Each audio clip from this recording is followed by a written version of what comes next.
Hi, this is Angel Jones. I love great conversations where life's journey is communicated not only through words, but tones and emotions. Explosive expressions that allow you to feel what they felt and learned. A fool learns only from his own mistake, while the wise learn from their own and from those others have made. Thanks for being here with us.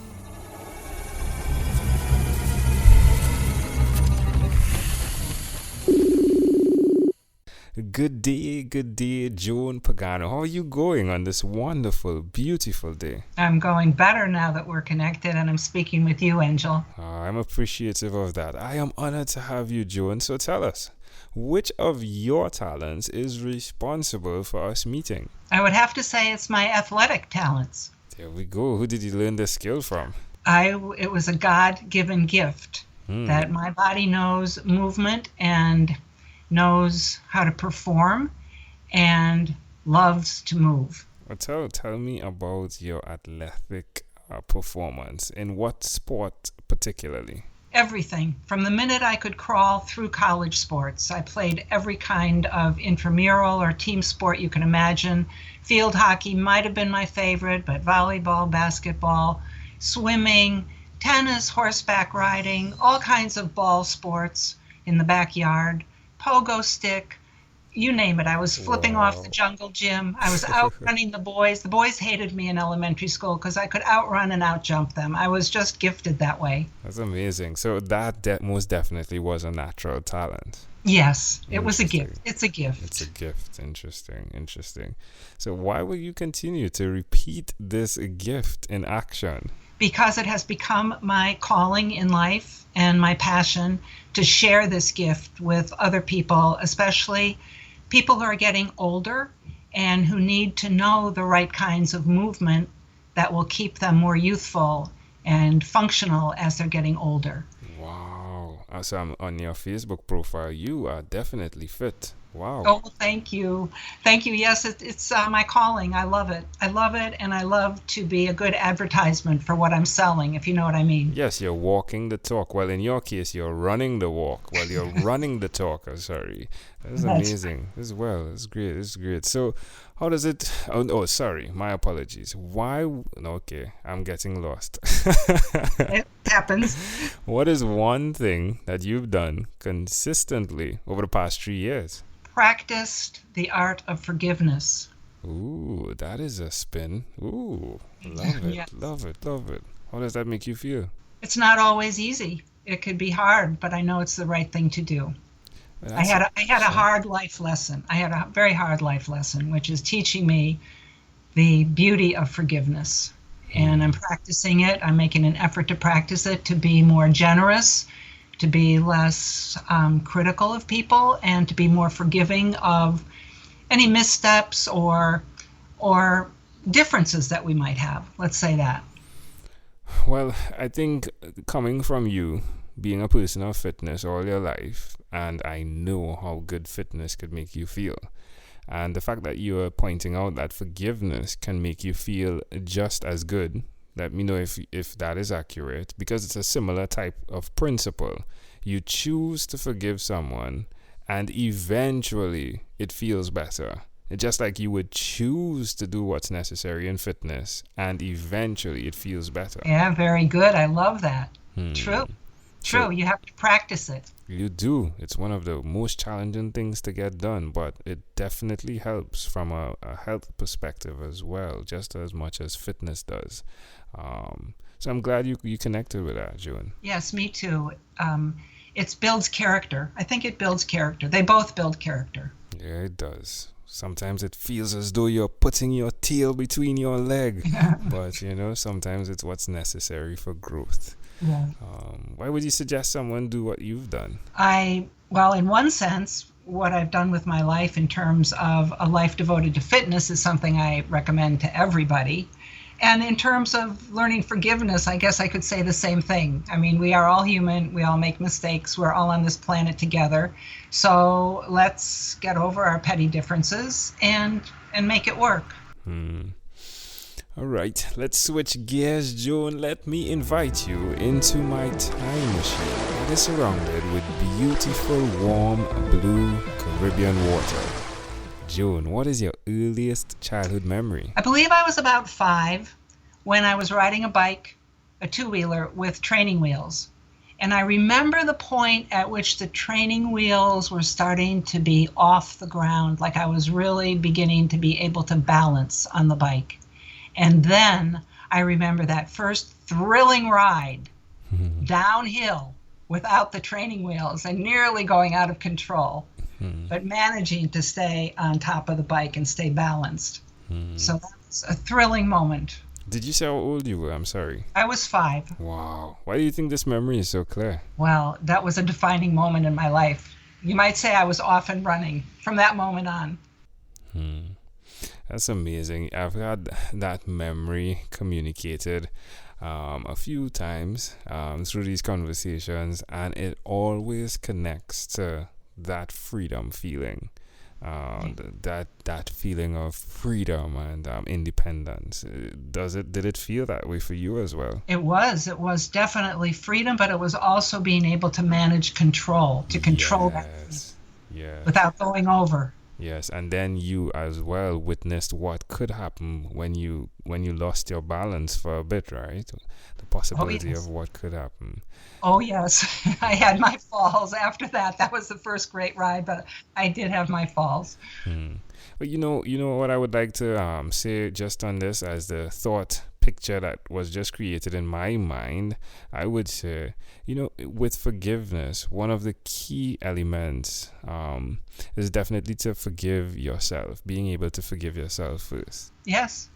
So here you are riding down this bike, and you fall, and being able to forgive yourself to get up, to go again. Hey, yes, I made a mistake, but hey, I'm entitled to make a mistake. Well, not entitled. I'm allowed to make a mistake, and I could get back on there and go again. To forgive yourself is truly an amazing opportunity. Yes, to overcome those obstacles. You got to get up when you fall or when you fail. Yes, love it. And move on. All right, my friend, if we fast forward to when you were 12, what was your favorite song? All right, the year is 1958. Wow. As a preteen, my hormones had already kicked in. So I was fascinated with all the songs about love and romance and breaking up, and I would play those 45s over and over and over. So I'll pick one, which is an all-time favorite called It's All in the Game by Tommy Edwards. So it always amazes me how at times the name of the song ties back with the earliest childhood memory and even the theme of the entire conversation. Forgiveness. It's all in the game, right? Yes. Yes. It's amazing. All right, my friend, we have arrived at our destination, but before we get off of this time machine, there's a small declaration form, so it's yes or no. Joan, have you chosen someone to pass on your skills to? No. Are you married? Yes. Do you have children?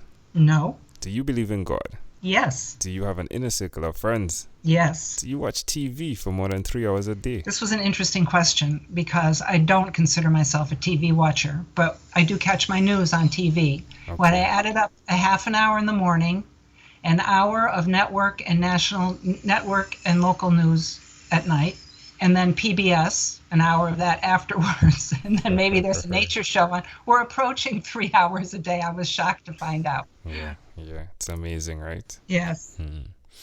All right, what about screen time, the phone and or the computer? Is it more than 8 hours a day or less than 8 hours a day? Oh, you didn't have that on your list.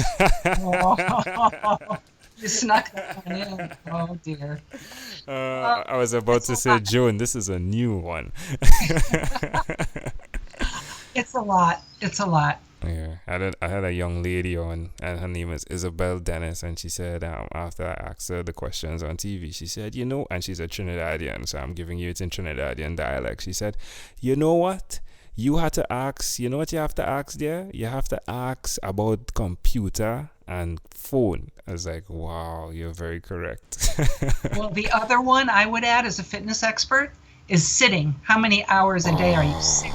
Well, there you have me now, Yes, because that's more telling to me than having how many hours of TV, because I'm doing other things while the TV is on. I'm not just sitting there. But Yeah. How many hours you Yeah. sit can really affect your health. Yeah, I will definitely throw in that from time to time. What's happening with me is the way I'm recording right now.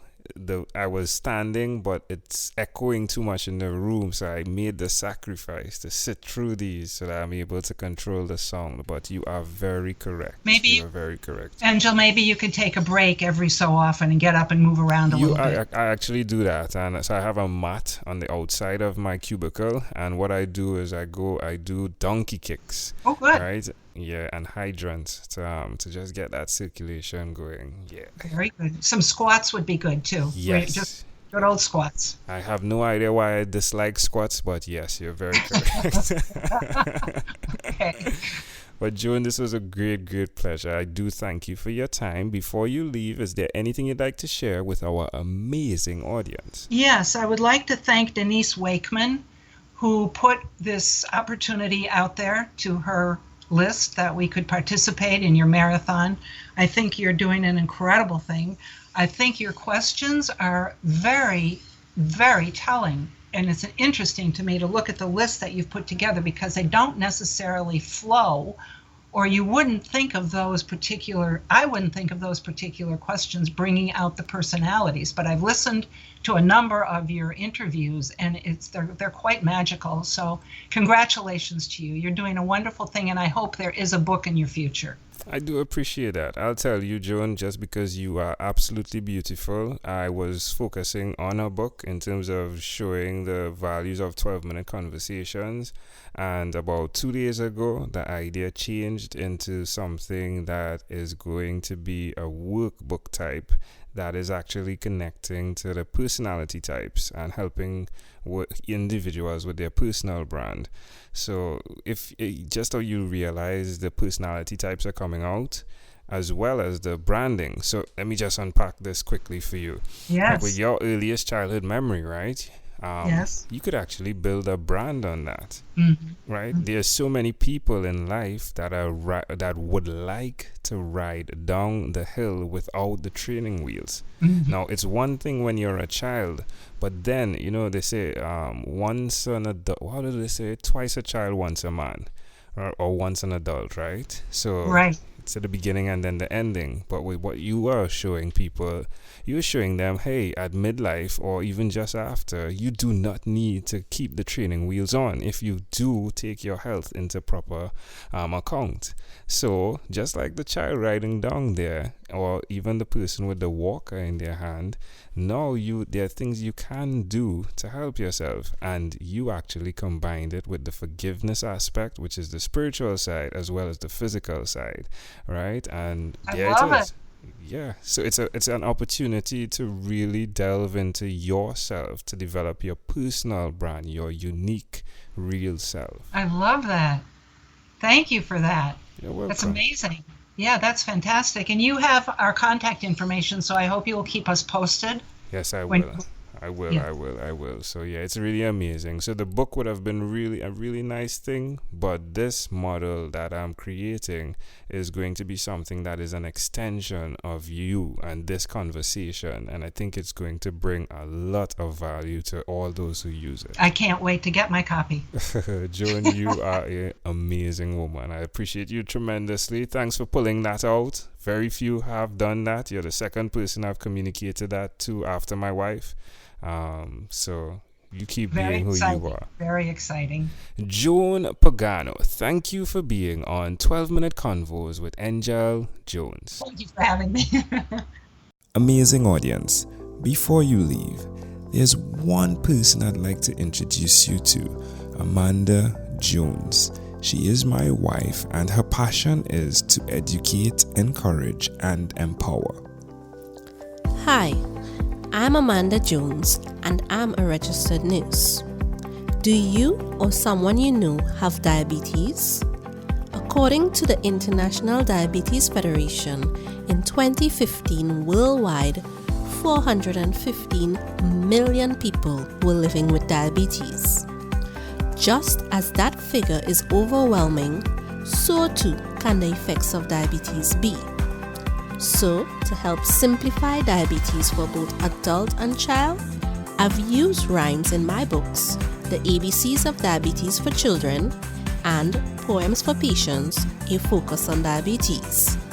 At its simplest, rhymes help us to remember. If you, a child or friend, want an easy, reader-friendly way to know about diabetes, then get a copy of these books. For more details, you can go to poemsbyaj.com. That's poemsbyaj.com.